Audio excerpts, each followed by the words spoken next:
AmpRepairGuy.com, 203-892-4119. Please like, share, and subscribe. Also, HarbachElectronics.com. Okay, so let's see what's going on with this thing. Needs new SO239s. I already checked those. You can see just slips right in and out. No grip. Zero grip. There's the old bleeders. We'll see if they're within tolerance. If they're not, then I'll have to change the caps at the same time. I always change out the pink ones. If they are within tolerance, I'll just change the resistors and leave the caps. Someone messed with the buck boost strapping here. I'll fix that. The smoker must have had this at some point. It's covered with tar. So it looks like what's going on over here. Craziness. Oh, looks like someone added an LED strip or something behind there. Just left the wires loose over here. Okay, so they left this right up on top of the plate choke.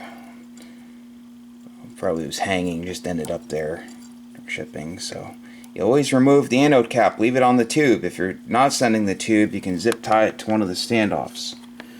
Okay, so that's shot. I'm going to have to fix that.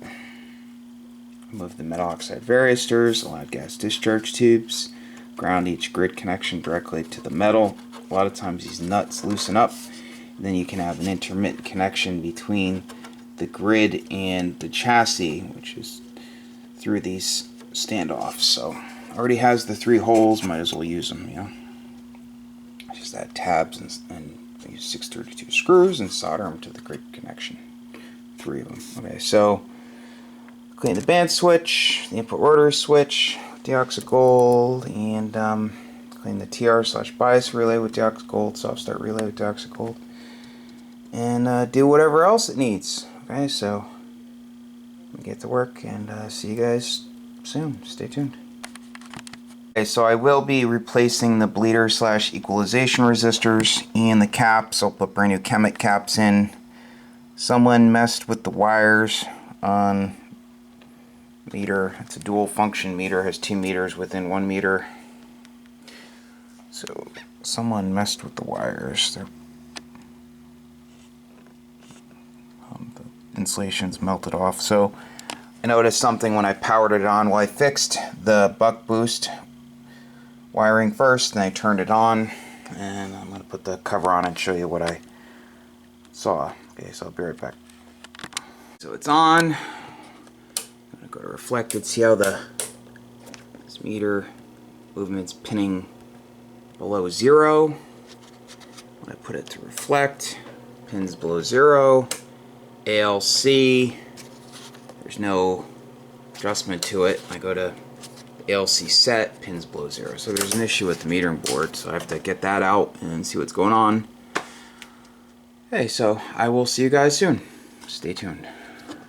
Actually, this switch needs to be replaced also. When it's sideways like that, it means it took a hit. So it'll end up failing, so I'll swap that out. Stay tuned. Please like, share, and okay, we're back with the Al-80b. I'm going to do the output test on 20 meters. That's what the customer requested. So I've got the radio set to roughly 90 watts.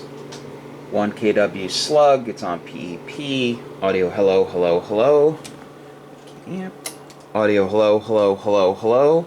Audio hello, hello. About 1 kW. A little over 1 kW right there. Tit, tit, tit, tit, tit, tit, tit, tit. Audio hello, hello, hello. Audio hello, hello, hello, hello. Here are the settings. Tit, tit, tit, tit, tit, tit, tit, tit, tit, tit. Hello, hello, hello. Hello, hello, hello. Hello, hello, hello. Forward. You never go by this meter. It's off a hair. I'm going to try to adjust it a hair, but always make sure you have a meter after the amplifier, okay? Very important. Last time. Audio. Hello, hello, hello, hello. Tit, tit, tit, tit, tit, tit, tit, tit, tit. Hello, hello. Okay, so continue testing. I always start at 160, work my way up. So do 15 and then 10, and I will see you guys soon. Stay tuned. Okay, so here's the inside of the Al-80b. I'll show you everything I did real quick. So, place the strap for the parasitic suppressor assembly. It goes to the anode of the tube. Used a ring terminal, crimped and soldered it. Same size ring terminal as they used at the factory. Same strap. Type of strap they used at the factory. So, I had to remove the socket to install the gas discharge tubes, one per side of the filament. They did that in the later ones. This was lacking them. So I added those, and I've mentioned this before many times. The nut, there are 4 nuts. There are 4 screws that come up through the chassis that go through hollow spacers, and then there's a nut, another nut. So double nutted, one per side. So the inner ones are usually always loose. The outer ones are usually loose too. So I always just go right to the chassis with each grid connection. There's already a hole near each grid tab for the socket. So I just add the 3 solder tabs, 632 screw with a kep nut. So, you know, easy peasy, you know, and solder it up nice. So that's all set. I got rid of the metal oxide varistors back here. Tighten up on the hardware for the air variable capacitors. The nuts were loose for the screws. Tighten up on other hardware. Clean the input rotary switch with deoxy gold. Clean the band switch / output rotary switch with deoxy gold. Clean the input TR / bias relay with deoxy gold. Soft start relay with deoxy gold. Got brand new SO239s from Max Gain Systems with a Teflon dielectric. Good people over there. I have not checked this tube yet, but if it needs a new tube, I'll end up getting a Pentalab tube. Great people over there. I trust them over there. This is just my test tube. So it got brand new Kemet capacitors, 500 volt rated ones, just great caps, and brand new 51K 7 watt resistors. So if you ever change the caps, you have to change the resistors. If it has the old pink resistors and any of them are out of tolerance, or if one's open, you have to change the capacitors, even if it's not popping a line fuse.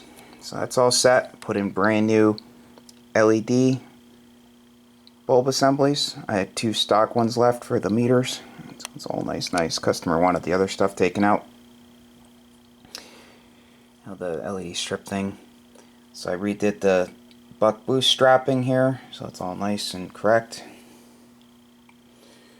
Also replaced the standby operate switch. The other one was messed up. And I think that's about it. Just fixed other solder joints and tightened other various hardware and just went over everything else. So this amp is good to go. So if you need an amp repaired, feel free to give me a call. Phone number is 203-892-4119. Websites are amprepairguy.com, also harbachellectronics.com. If you meet the criteria on the pack and ship info page on amprepairguy.com, feel free to just send an amp in and shoot me a text with the tracking. So, appreciate it. I hope everyone has a great day. Please like, share, and subscribe. 73. Forgot to add that I had to pull out the metering board partially to fix it. I had to replace the